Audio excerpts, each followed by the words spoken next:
ଦ୍ୱାଦଶ ରାଶିଚକ୍ରର ରହସ୍ୟମୟ ରାଶି ହେଲା ବିଚ୍ଛା ରାଶି। ଜାଣିବା 2025 ମସିହା ମାର୍ଚ୍ଚ ମାସରେ ବିଚ୍ଛା ରାଶି ବ୍ୟକ୍ତି ବିଶେଷ ସ୍ୱାସ୍ଥ୍ୟ, ଶିକ୍ଷା, ଅର୍ଥ, ପ୍ରେମ, କର୍ମ, ବିବାହ ଏବଂ ଘର ଓ ପରିବାର ପ୍ରଭୃତି କ୍ଷେତ୍ରରେ କ'ଣ ସବୁ ଫଳ ପାଇବାକୁ ଯାଉଛନ୍ତି। ଜୟ ଜଗନ୍ନାଥ। ନମସ୍କାର, ମୁଁ ତପନ ଡାଇଜେଷ୍ଟକୁ ଆପଣଙ୍କୁ ସ୍ୱାଗତ। ମାର୍ଚ୍ଚ ମାସରେ ବିଚ୍ଛା ରାଶି ଜାତ ବ୍ୟକ୍ତି ବିଶେଷଙ୍କ ସ୍ୱାସ୍ଥ୍ୟ ସମ୍ପର୍କରେ ଆଲୋଚନା କଲେ ଜଣାଯାଏ ଯେ ଏ ମାସରେ ବିଚ୍ଛା ଲଗ୍ନ ବା ବିଚ୍ଛା ରାଶିର ଅଧିପତି ମଙ୍ଗଳ ମହାଗ୍ରହ ଅଷ୍ଟମ ଭାବ ମିଥୁନ ରାଶିରେ ଅବସ୍ଥାନ କରୁଛନ୍ତି। ମଙ୍ଗଳଙ୍କ ଅଷ୍ଟମ ସ୍ଥାନ ଅବସ୍ଥିତି ଗୁହ୍ୟ ରୋଗ ବା ମଳଦ୍ୱାରରେ ରୋଗ ସୃଷ୍ଟି କରିବାର ସମ୍ଭାବନା ରହିଅଛି। ପାଇଲ୍ସ, ଫିଷ୍ଟୁଲା ତଥା କୋଲନ ସମସ୍ୟା ଭଳି ମାରାତ୍ମକ ରୋଗ ଦେଖାଯାଇପାରେ ଏବଂ ହାଇ ବ୍ଲଡ଼ ପ୍ରେସରର ସମ୍ଭାବନା ରହୁଥିବାରୁ ନିୟମିତ ବ୍ଲଡ଼ ପ୍ରେସର ଚେକ୍ କରିନେବା ଠିକ୍ ରହିବ। ଗାଡ଼ି ମଟରରେ ଯାତ୍ରା ସମୟରେ ଦୁର୍ଘଟଣା ଘଟି ଶରୀର ଆଘାତପ୍ରାପ୍ତ ହେବାର ସମ୍ଭାବନା ରହିଅଛି। ଶିକ୍ଷା ସମ୍ପର୍କରେ ଦେଖିବାକୁ ଗଲେ ମାର୍ଚ୍ଚ ମାସଟି ବିଚ୍ଛା ରାଶି ପାଇଁ ବେଶ୍ ଉତ୍ସାହଜନକ ରହିବ। ଶିକ୍ଷାସ୍ଥାନ ପଞ୍ଚମ ସ୍ଥାନର ଅଧିପତି ଦେବଗୁରୁ ବୃହସ୍ପତିଙ୍କ ସପ୍ତମ ବୃଷ ରାଶିରେ ଅବସ୍ଥାନ ବା ସପ୍ତମ ସ୍ଥାନରେ ଅବସ୍ଥାନ କରି ଲଗ୍ନକୁ ଦୃଷ୍ଟି ପ୍ରଦାନ କରୁଥିବାରୁ ପରୀକ୍ଷା ଦେଉଥିବା ଛାତ୍ରଛାତ୍ରୀମାନେ ପରୀକ୍ଷାରେ ବେଶ୍ କୃତିତ୍ୱ ଅର୍ଜନ କରିବେ। ଉଚ୍ଚ ଶିକ୍ଷା ଗ୍ରହଣ କରିବା ପାଇଁ ପ୍ରତିଯୋଗିତାମୂଳକ ପରୀକ୍ଷାରେ ଅଂଶଗ୍ରହଣ କରିବେ ଏବଂ ସେଥିରେ ସଫଳ ହେବାର ସମ୍ଭାବନା 100ରୁ 100% ରହିବ। ପଞ୍ଚମ ଭାବ ମୀନ ରାଶିରେ ଉଚ୍ଚ ଭାବରେ ଅବସ୍ଥାନ କରିଥିବା ଶୁକ୍ର ମାସର ଦ୍ୱିତୀୟାର୍ଦ୍ଧରେ ସୂର୍ଯ୍ୟଯୁକ୍ତ ହେଲେ ସିଭିଲ ସର୍ଭିସ ବା ତତୁଲ୍ୟ ପରୀକ୍ଷା ଦେବାକୁ ଚେଷ୍ଟା ଚଳାଇଥିବା ଷ୍ଟୁଡେଣ୍ଟମାନଙ୍କ ପାଇଁ ବହୁତ ଭଲ ଫଳ ପ୍ରଦାନ କରିବେ। କ୍ୟାରିୟର ବା କର୍ମକ୍ଷେତ୍ର ଦୃଷ୍ଟିରୁ ଦେଖାଗଲେ ଜଣାଯାଏ ଯେ ମାର୍ଚ୍ଚ ମାସରେ ବିଚ୍ଛା ରାଶିର କର୍ମ ବା ସ୍ଥାନ ଅଧିପତି ସୂର୍ଯ୍ୟ ମାସର ପ୍ରଥମାର୍ଦ୍ଧରେ ଚତୁର୍ଥ ଓ ଦ୍ୱିତୀୟାର୍ଦ୍ଧରେ ପଞ୍ଚମ ଭାବରେ ରହିବା କର୍ମକ୍ଷେତ୍ର ପାଇଁ ସେତେଟା ଉତ୍ସାହପ୍ରଦ ଜଣାପଡ଼ୁନାହିଁ।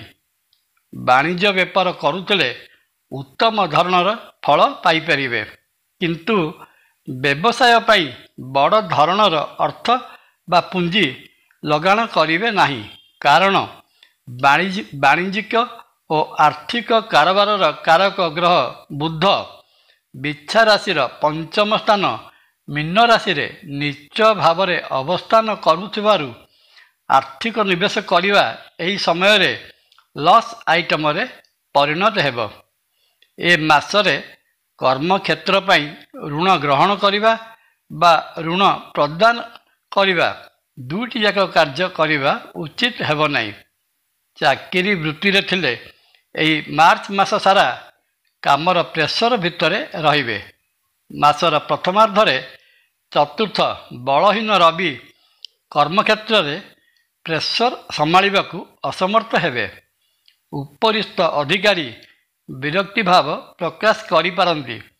ମାସର ଦ୍ୱିତୀୟାର୍ଦ୍ଧରେ ରବି ପଞ୍ଚମ ସ୍ଥାନକୁ ଆସିଲେ ଅବସ୍ଥାର ସାମାନ୍ୟ ପରିବର୍ତ୍ତନ ଘଟିବ, କିନ୍ତୁ ମାର୍ଚ୍ଚ ମାସ 29 ତାରିଖ ଦିନ ଶନି ଗୋଚରରେ ମୀନ ରାଶିରେ ପ୍ରବେଶ କଲେ ମାସର ଶେଷ ଦିନରେ ଚାକିରି କ୍ଷେତ୍ରରେ ସ୍ଥାନ ପରିବର୍ତ୍ତନ ହୋଇପାରେ।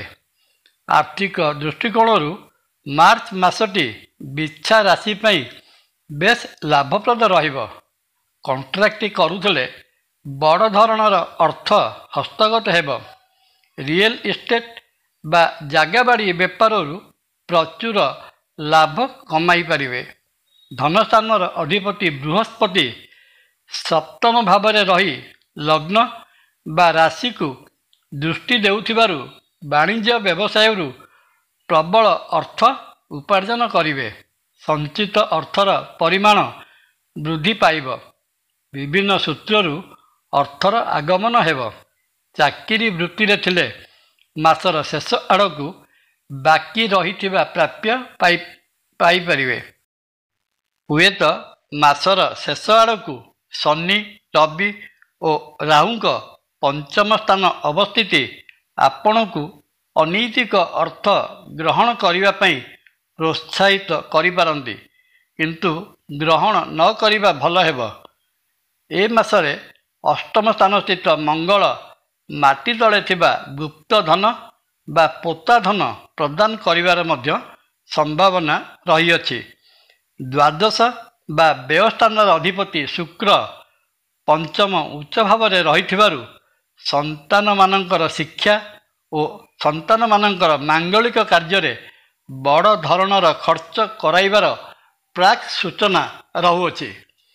ବିଛା ରାଶି ବ୍ୟକ୍ତି ବିଶେଷଙ୍କ ପ୍ରେମ ସମ୍ପର୍କିତ ବିଷୟ ଅନୁଧ୍ୟାନ କଲେ ଜଣାଯାଏ ଯେ ମାର୍ଚ୍ଚ ମାସଟି ବିଛା ରାଶିର ପ୍ରେମୀ ଯୁଗଳଙ୍କ ପାଇଁ ବଡ଼ ଚମତ୍କାର ସମୟ ରହିବ।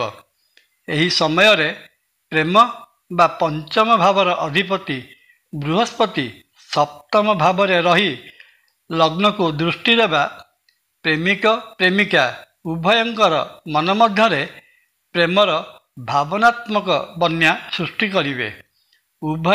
ଉଭୟଙ୍କୁ ସମ୍ମାନ ପ୍ରଦର୍ଶନ କରିବେ।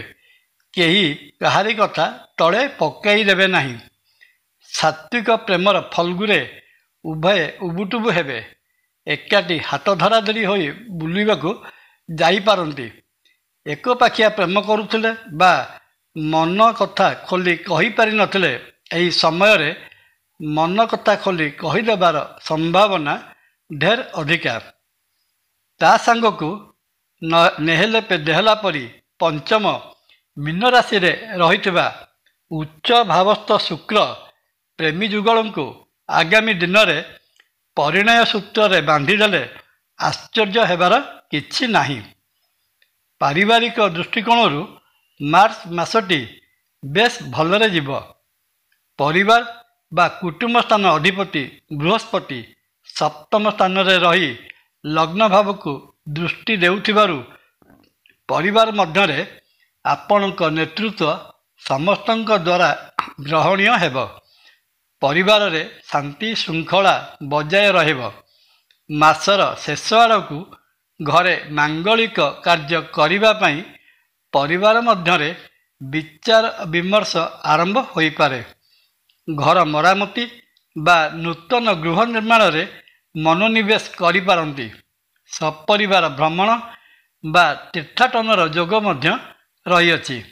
ଏ ତ ଗଲା ମୋଟାମୋଟି ଭାବରେ ବିଛା ରାଶିର ମାର୍ଚ୍ଚ ମାସ ପାଇଁ ମାସିକ ରାଶିଫଳ।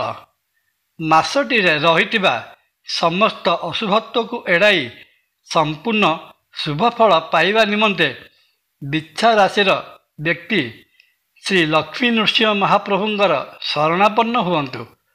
ପ୍ରତ୍ୟୟ ଭକ୍ତି ଓ ଶ୍ରଦ୍ଧାର ସହିତ ଶ୍ରୀ ହନୁମାନ ଚାଳିଶା ପାଠ କରନ୍ତୁ। ପରିଶେଷରେ ଶ୍ରୀକ୍ଷେତ୍ର ପୁରୀରେ ବିରାଜିତ ଚତୁର୍ଦ୍ଧାମୂର୍ତ୍ତିଙ୍କୁ ଦର୍ଶନ କଲେ ସମସ୍ତ ଦୁଃଖ ଦୂର ହୋଇ ମନସ୍କାମନା ନିଶ୍ଚିତ ଭାବରେ ପୂରଣ ହେବ। ଜୟ ଜଗନ୍ନାଥ। ଭିଡ଼ିଓ ଭଲ ଲାଗିଲେ ଲାଇକ୍, କମେଣ୍ଟ, ସବସ୍କ୍ରାଇବ୍ ଓ ସେୟାର କରିବାକୁ ଅନୁରୋଧ।